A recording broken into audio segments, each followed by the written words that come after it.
Julien Laparade, bonjour. Bonjour. Donc vous êtes libraire chez Dialogue, mais surtout vous êtes un grand passionné de pop-up. On vous a déjà vu en parler bien sûr sur TBO et vous animez le site opopup.com. Tout à fait. Evelyne Kermanton, bonjour. Bonjour. Alors vous êtes chargée de l'action culturelle des médiathèques de Brest et justement c'est dans ces médiathèques, en particulier parce qu'à Morlaix aussi, qu'ont lieu de nombreuses expositions pop-up en ce moment.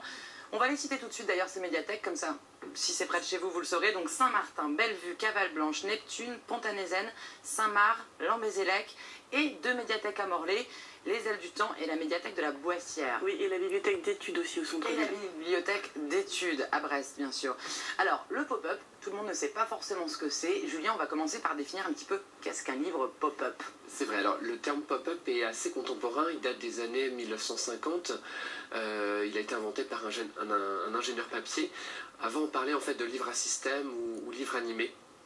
Et peu de gens le savent, mais on peut voir ce genre de système dès la fin du Moyen-Âge. Hyper ancien. Ouais, c'est hyper ancien. Dans tout ce qui était autour de l'astronomie, autour du corps humain, avec des volvelles. Donc c'est-à-dire des volvelles, c'est des petites roues qu'on tourne, et donc du coup ça anime le schéma. Et donc voilà, c'était. Alors la fin du Moyen-Âge, ou parce qu'on a une sensation un peu asiatique, moi je trouve, avec un peu ombre chinoise, quelque chose qui se. C'est vrai que la technique papier, on pense tout de suite Chine ou Japon. Mais non, en Europe, dès la fin du Moyen-Âge, on voyait apparaître ce genre de choses. Après, les Japonais et les Chinois se sont emparés du papier et ont fait donc, soit la technique de l'origami ou du kirigami, qui est l'alliance entre le pop-up et l'origami. Parce que finalement, c'est une histoire de pliage, hein, tout ça. C'est complètement de pliage, du découpage de l'origami. Et de découpage. Alors pourquoi aujourd'hui c'est tellement tendance? On en trouve quand même de plus en plus depuis pas mal d'années. En fait, c'est revenu un petit peu au goût du jour grâce à l'école française. Bon là ce que vous montrez c'est Matthew Reinhardt, qui est un des grands ingénieurs papier anglo-saxons. Alors les Américains ils font des choses incroyables au niveau de la conception et tout. Mais depuis 10 ans il y a une école française qui s'est créée et on voit des choses très poétiques, beaucoup peut-être moins extraordinaires, mais tout aussi efficaces. Un autre univers. Et un autre univers. Et d'ailleurs, Marion Bataille, qui a été invitée la semaine dernière en faisant pas mal d'ateliers dans les bibliothèques, est à l'origine d'un abécédaire qui s'appelle l'ABC 3D et qui a relancé vraiment l'univers aussi du livre animé en France ces dernières années. Alors le pop-up, c'est pas que pour les enfants, on a l'impression, parce que c'est assez enfantin finalement. Et en fait, non. Non, pas tout du le monde, tout. Ça plaît à tout le monde. On voit en fait, et là, depuis qu'on a mis les expos en place, on voit dans les yeux des gens, mais toutes les générations, quelles qu'elles soient, de l'émotion. Ça fait appel à des souvenirs d'enfance. Par exemple, ce genre de livre donc, qui date des années 50.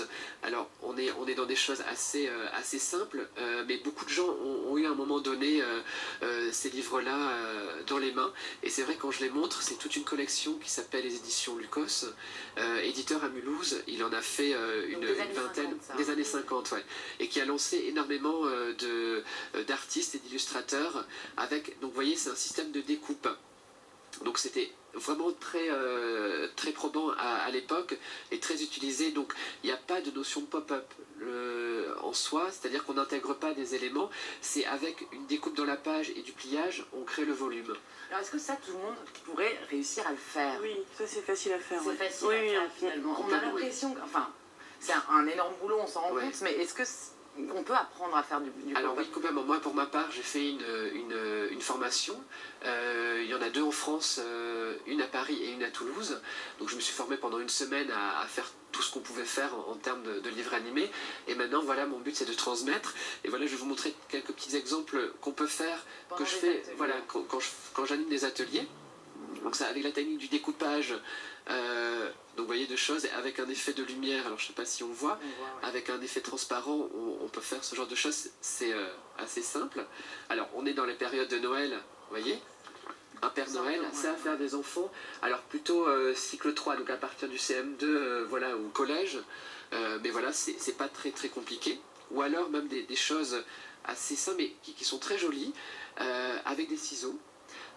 Et du pliage, vous voyez, on peut faire ce genre de carte pop-up, c'est ça que je... Et après, on laisse libre cours à son imagination. Ça, c'est simple à faire avec des enfants, mais il faut savoir qu'il y a des stars du pop-up. Ah, il y a des stars du pop-up. Par exemple, Paul Rouillac, Marion Bataille, ou encore Jean-Charles Tréby, qu'on a rencontré justement à Brest, et qui nous raconte sa passion. Écoutez-le. Architecte de formation, Jean-Charles Tréby est devenu maître en matière de pliage papier. Une passion née de l'origami, comme en témoigne son premier livre, L'art du pli. Pour moi, l'origami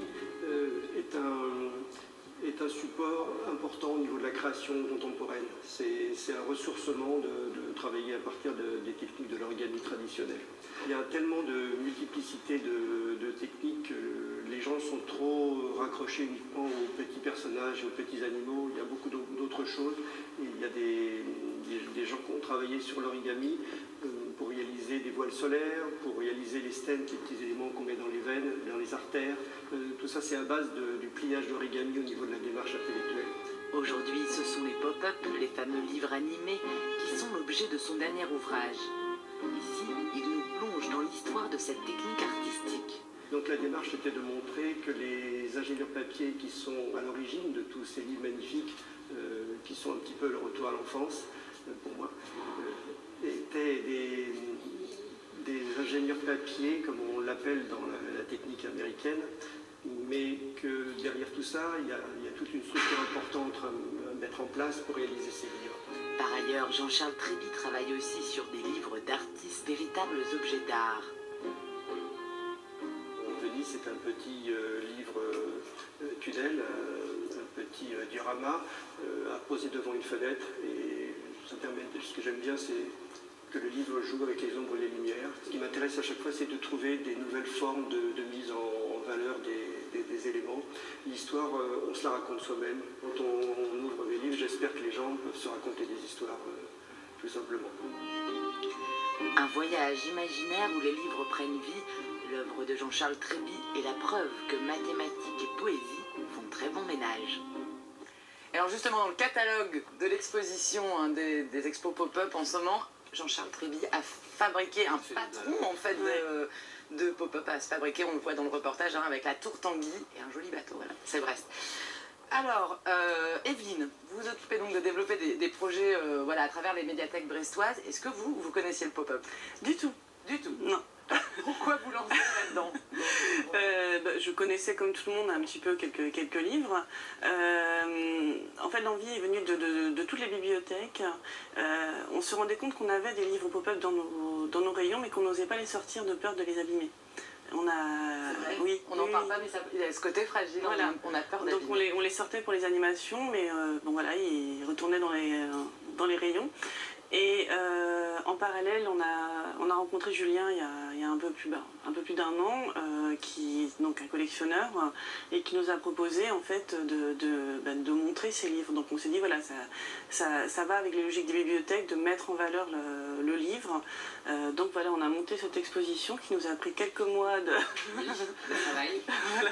Alors, le choix des invités, parce qu'il y a beaucoup d'auteurs invités, ça s'est fait comment? Vous avez travaillé ensemble? Tout à fait, j'avais un petit carnet d'adresses que j'ai donné à Evelyne, et puis après elle a contacté des auteurs qui ont accepté de venir. Les auteurs étaient contents, parce que est-ce que c'est, il y a souvent des expos comme ça, pop-up, est-ce qu'on les met souvent en valeur? Non, c'est assez rare, et justement ils étaient assez contents de voir un ensemble de livres en fait, qu'ils n'ont pas forcément l'occasion de voir ailleurs. On a des gens qui viennent spécialement d'un peu partout pour voir ces livres, donc il y a vraiment un engouement. Est-ce qu'il y a des auteurs bretons de pop-up? Peu. Comment ça se fait, Julien?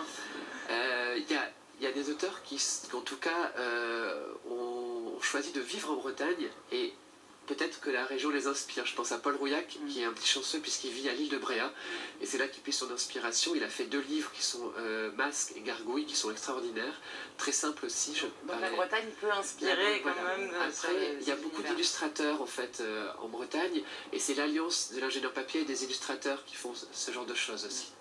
Alors, Evelyne, la nouveauté, c'est aussi ce projet commun à plusieurs médiathèques. Ça, je crois que c'était jamais arrivé avant. Une même exposition dans une dizaine de médiathèques. Là, il y a 10 bibliothèques concernées, donc 8 à Brest et 2 à Morlaix.